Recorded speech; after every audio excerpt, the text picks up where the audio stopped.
کو ڈیجیٹلائز کرنا لیکن ایک مہم ہے، صارفین کو جانچا جا رہا ہے، لوگ تعاون کر رہے ہیں۔ شناخت ظاہر ہونے کا ڈر بھی ہے، جبکہ قومی بچت کا عزم عوام کو سہولیات فراہم کرنے پر ہے۔ صورتحال پر ریاض اینڈی رپورٹ کر رہے ہیں۔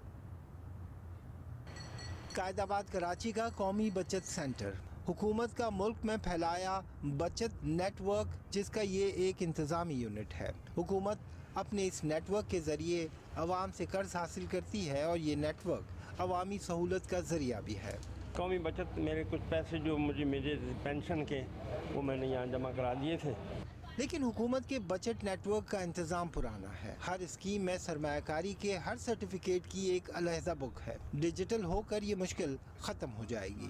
اگر اے ٹی ایم ہو جائے گا اور یہ فری ہو جائے گا تو ہمارے لیے یہ سہولت ہوگی کہ ہم کسی بھی ٹائم پر رات کو کام سے واپس آتے ہوئے یا اپنے کمپنی سے ہی اس کو پیسے نکلوا کے تو یہ آسانی ہو جائے گی۔ لیکن ڈیجیٹل ہونے کے لیے سیونگ اکاؤنٹ کھولنا ہوگا، صارفین کو اپنی جانچ کروانی ہوگی۔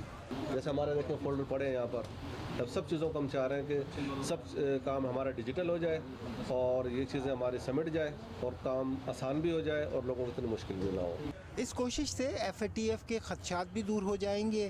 ان سے لکھوا لیتے ہیں پیسہ آپ کہاں سے لے، میں نے BC ڈالی تھی، اس طرح میری بچت ہوئی ہے۔ بچے ان کو جیب خرچ دیتے ہیں، وہ جمع کرا دیتے ہیں، یا کسی کا یہ کاروبار ہے تو ان کی ہم سلپ لگا دیتے ہیں ساتھ کہ بھی میرا یہ کاروبار ہے، تاکہ سورس آف انکم ہمارا کلیئر ہو جائے۔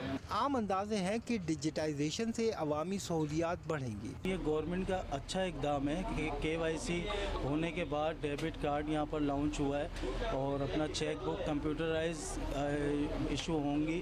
اس سے یہ ہوگا کہ لوگ جو 10-10 15-15 بکیں لاتے تھے وہ سب ختم ہو جائیں گی۔ بقول شخص سے قومی بچت قرض دے کر سود کمانے کے ساتھ ساتھ شراکت داری سے منافع کمانے کی بچت اسکیم بھی دے۔